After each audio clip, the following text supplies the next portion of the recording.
Bonjour à tous.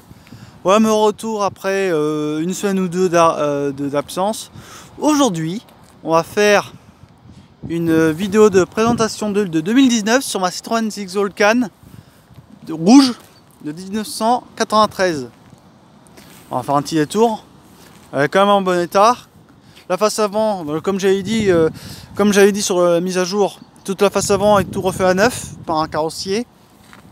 Je sais pas si vous voyez, elle est sale. Je suis désolé, j'ai pas eu le temps de la laver, mais c'est voilà, c'est juste pour une vidéo de présentation. Dans un endroit paradisiaque, dans un endroit au calme. Donc voilà.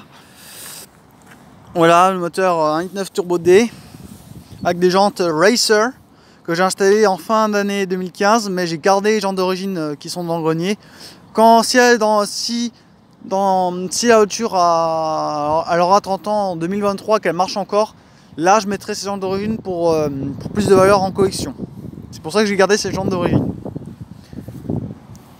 Alors cette voiture, j'ai eu des mésaventures ces derniers temps. Alors j'ai passé au contrôle technique au mois de février, la toute première fois au mois de février, mais mes résultats à contre-visite dus au frein arrière, du problème de frein arrière et les phares. Je vais vous montrer ça après. Tout de suite après que je vais expliquer. Alors pour les freins arrière, c'était un étrier. La cause, c'était un étrier arrière gauche qui est là, qui était grippé, et un correcteur de frein. Ceux qui connaissent les Edix, il y a le correcteur de frein qui est en dessous, qui est sous la caisse, qui était mort, qui fuit. Donc un correcteur de frein, c'est un petit truc gris. C'est un truc gris qu'on raccorde pour les freins. Donc voilà, arrière. Échappement d'origine. Échappement 100% d'origine. Allez, le quitte mal aussi. Sinon, la carrosserie est saine. La carrosserie, elle est vraiment saine, je vous rassure tout de suite.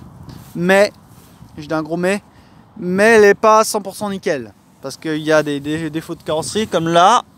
Parce qu'on m'a tapé comme ça, on m'a cassé un rétro en faisant comme ça, tac. Mais c'est pas bon. Tout là à l'arrière c'est vraiment clair, vraiment bonne peinture, car c'était repeinte peu de temps avant que je l'ai acheté, je pense. Là ici ça se voit que c'est la peinture d'origine parce que vu que c'est terni.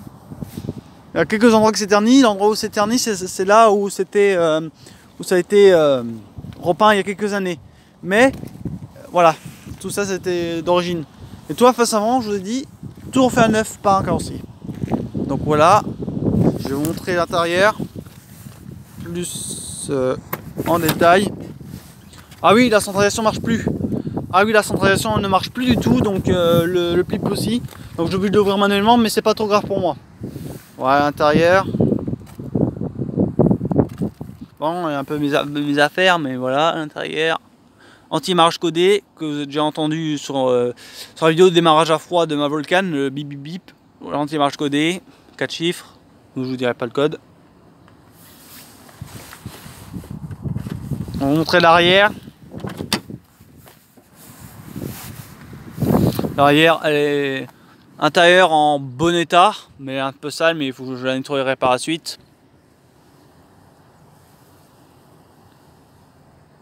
Voilà. Le coffre, c'est un coffre qui est très spacieux. Le coffre, je vous montre le coffre. Bon, c'est quand même le bordel, mais je vais vous montrer la capacité de coffre avec les sièges mis carrément normal, en mode normal. Mais en mode break, c'est vraiment intéressant. Voilà, voilà le coffre. Voilà, je peux mettre tout. Là, j'ai 100%. Là, j'ai mis tout mon bordel, donc voilà ce qu'elle peut contenir le coffre. Mais c'est encore plus intéressant quand on rabat les sièges. En rabattant les sièges, je peux mettre un vélo complet. Je peux mettre mon vélo sans problème dans ma voiture entièrement. Bon, il faut repousser un peu plus les sièges, mais je peux mettre entièrement un vélo dedans, comme le mien. Donc voilà. la Volcan, c'est la série limitée haut de gamme de chez les ZX. Il y a plusieurs motorisations de ZX Volcan. Il y a le moyen, il y a la bas de gamme moteur qui est intéressant, mais voilà, qui est le moteur qui est intéressant, mais bon, en version motorisation diesel, avec un seul motorisation diesel, le Turbo D, un 1.9 Turbo diesel 402 chevaux, comme celle-ci là, comme celle-là là. Et il y a donc quoi d'autre? Il y a le 1.9 essence de 130 chevaux, le même moteur que le 205 GTI. Le 2 litres, le 2 litres normal de 123 chevaux et le 2 litres 16 soupape de 155 chevaux uniquement sur les 3 portes. Uniquement sur les 3 portes. Donc voilà. Donc maintenant je vais vous montrer le moteur.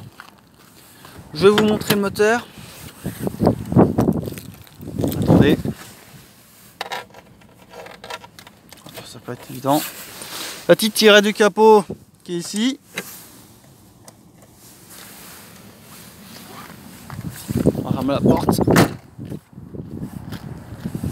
Attendez, je mets la caméra quelques secondes. Voilà.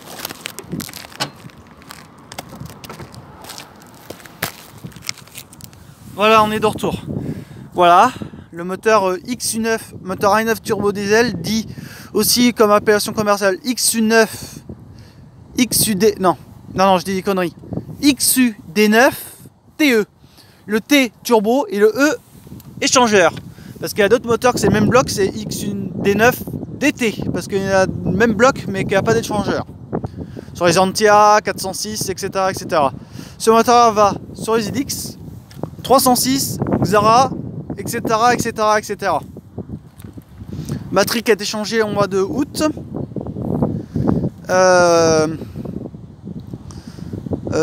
Radiateur qui a été changé 2-3 fois.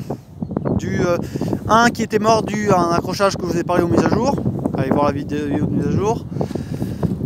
Voilà, direction assistée qui est... alors, je vais vous montrer vite fait les fluides. L'huile, ça c'est le niveau d'huile. Refroidissement qui est là. DA, liquide d'assisté, et lave-glace et les freins qui sont au bout là-bas.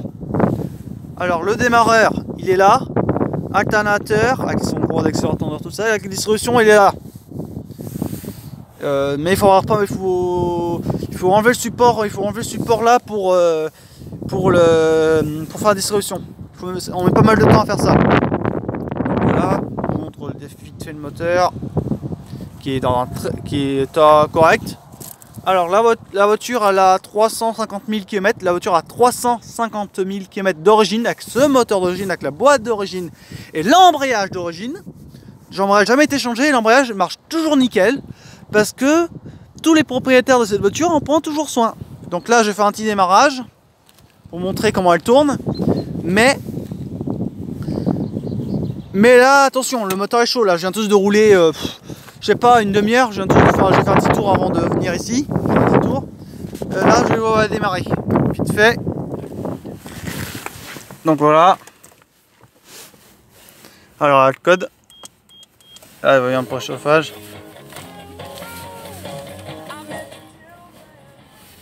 Le préchauffage s'éteint. Et voilà, elle démarre sans souci. Voilà, elle démarre sans problème.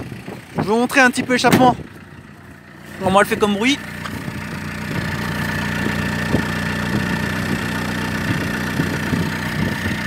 Attendez.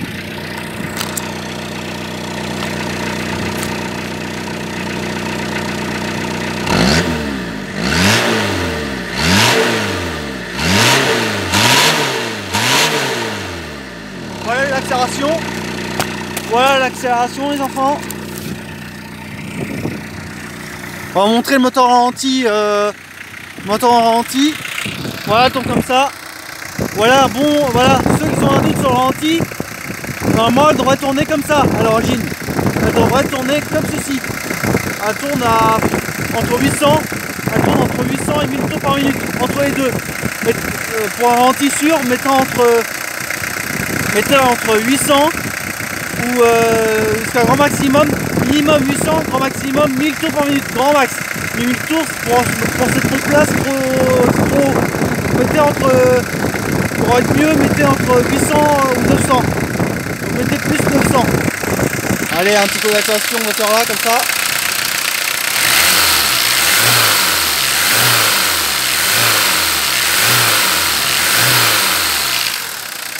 Voilà. Ce bouton là, ce levier là, cet levier là, ceux qui demandent à quoi ça sert ce levier là, c'est pour arrêter manuellement le moteur. Donc je vais vous montrer, vu que là, c'est tourné. Voilà, ça fait arrêter le moteur parce que qu'en cas de, pour une raison principale, pour la raison principale, ce levier là, il sert pour arrêter manuellement le moteur si le Neumann est défectueux ou problème d'électricité du Neumann. Donc voilà. Donc voilà. Donc la vidéo se termine. Je vous souhaite plein de bisous et puis bon courage à vous. N'hésitez pas à abonner à ma chaîne. Allez, au revoir.